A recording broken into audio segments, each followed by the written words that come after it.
আসসালামু আলাইকুম।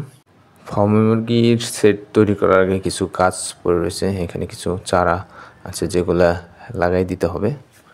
আমি কিছু বেগুনের চারা আনছি গতকাল আমাদের বাজার থেকে।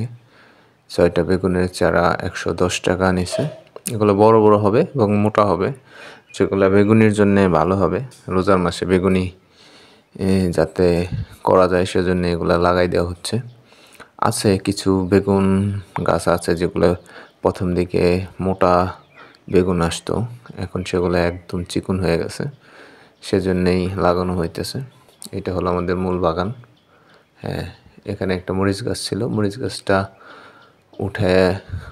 উঠায় ফেলানো হয়েছে, মরে গেছে দেখে উঠায় ফেলানো হয়েছে। এখানে লাগাই দিলাম একটা বেগুনের চারা, পাশাপাশি 3টা লাগাই দিলাম। যার কাছ থেকে চারা আনা হয়েছে সে তো বলছে অনেক বড় হবে, মোটা হবে, দেখি কেমন হয়।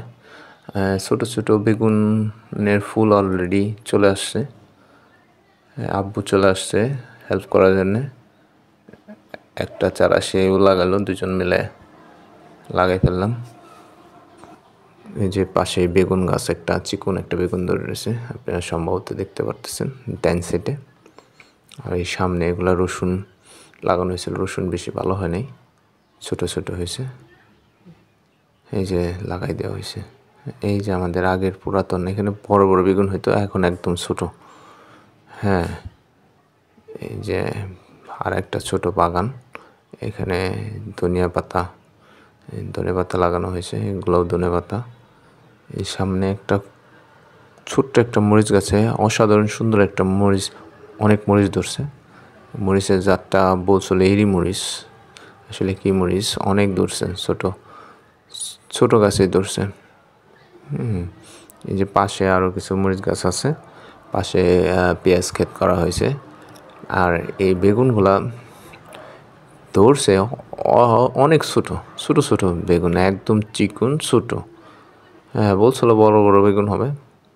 যাই হোক, আমাদের বাড়িতে বেড়া মুরগি আছে, মুরগিতে ঢুকে নষ্ট করে ফেলে। যেগুলো মরিচ গাছ। হ্যাঁ, এই যে মূল বাগানের গেট। আর এই হলো আমাদের ভেতর বাড়িতে। এই যে এটা হলো এই রুমটা বা এই ঘরটা পড়ে আছে কিছু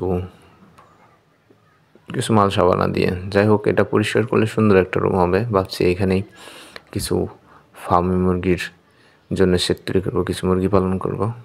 যাই হোক, অনেক নোংরা ছিল, ঘরটা পরিষ্কার করতেছি।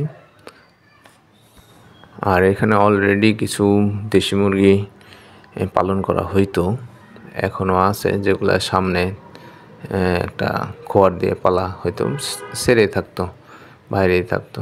তো যাই হোক, এখানে এই যে মুরগির বাচ্চাগুলো ছেড়ে দিলাম আমি। আর এই যে একটা মুরগি ডিম তা দিচ্ছে ডিম ফোটানোর জন্য। হ্যাঁ, আর এই প্রস্তুত 2টা জানালা আছে। হ্যাঁ, আর এই হলো আমাদের দেশি মুরগির বাচ্চা। এখানে সম্ভবত 60-70টা পালা যাবে, যথেষ্ট বড়, ক্যামেরায় বোঝা যাচ্ছে কিনা। আর ওইটা উত্তর দিকে জানালা আছে, যদি সম্ভব হয় এখানে ঝাপ তৈরি করে দেব ইনশাল্লাহ।